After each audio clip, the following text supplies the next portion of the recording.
Esquerra de Viladecans reclama a l'AMB millores en el servei de bus interurbà del Baix Llobregat Sud, al·legant que no compleixen els mínims de qualitat que mereix la ciutadania i que la situació pot empitjorar a l'estiu amb les altes temperatures.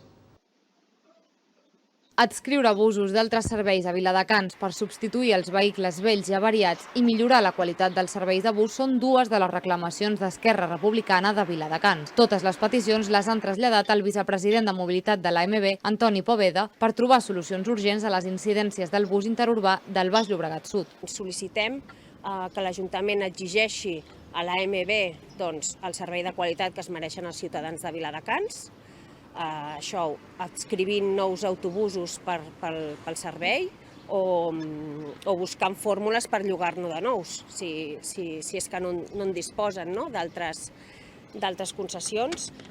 També exigim un informe del seguiment i de l'execució del contracte i, tal com vam fer el gener, també hem demanat que es creï una comissió de seguiment d'aquest contracte. Es preveu l'arribada de 89 autobusos nous gràcies al finançament dels fons europeus, però no es posaran en circulació fins al primer semestre de 2023. Des d'Esquerra Republicana reclamen que és massa temps sense poder oferir un servei de transport públic de qualitat per la ciutadania. Entre el 70 i el 80% dels autobusos que estan ara mateix en servei no disposen d'un aire condicionat correcte o no disposen de rampa per accedir a l'autobús. Llavors, ara que ve la calor, ja hem començat a tenir alguns desmais d'usuaris.